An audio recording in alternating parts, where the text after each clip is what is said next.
many countries that the closing text made no new commitment to phase out the use of fossil fuels. Saudi Arabia led oil-rich nations in a bitter row that overcame more than 80 countries that wanted a deal expanding previous pledges to transition away from oil, coal and gas. I want to speak to Abhiir Bhalla, who's an environmental activist from Delhi. So tell us what your reaction is to what the final results were from COP.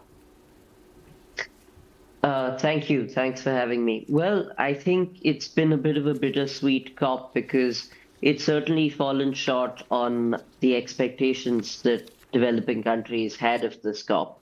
There have definitely been some wins, but as you said, what was very disappointing was that at the last minute, there were 80 plus countries which were standing their ground for a fair and equitable shift off from fossil fuels, but lobbying from a few petrostates weakened the deal.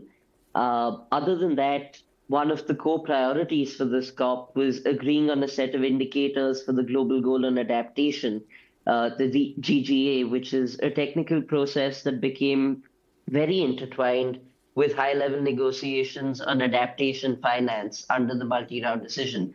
And unfortunately, COP30 failed to deliver a coherent outcome on indicators for the GGA because amidst confusion and objections to the text in the closing plenary, the next steps for technical work on the indicators remains vague, with hints that the set will see further revisions up until 2027. Sorry, you're getting quite technical there for our audience. I'm just wondering, just the headline on that adaptation, isn't it that have they tripled money for adaptation to climate change? Is that headline right?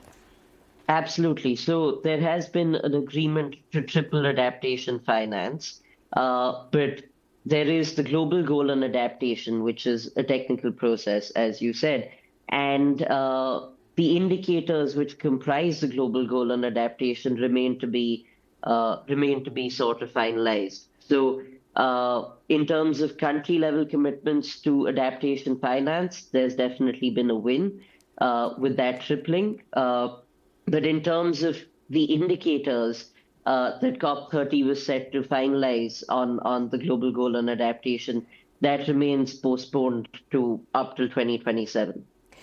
And you mentioned that there were some wins, and you've talked about one of them. What else would you point to as a good result from this meeting? And what would you say? Yeah, go on. So for the first time in UN climate negotiations, countries agreed to discuss how trade can become a bridge rather than a barrier in climate progress. There were pledges for indigenous peoples and local communities, finance and land rights in a way that we've never seen before at a COP.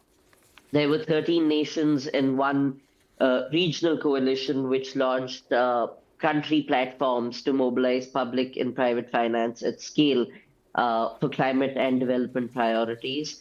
And the multi-round decision, something that I was mentioning earlier, is essentially a high-level political text proposed by the COP presidency and adopted by the parties, which recognizes the urgency of the climate finance issue and has established a 2-year work program on climate finance to ensure that countries discussing the implementation of the Baku commitment, which was made last year, is actually seen through and through. Thank you very much indeed. So those are definitely some wins. Thank you, Abhiir Bhalla. Thank you for joining us with your thoughts.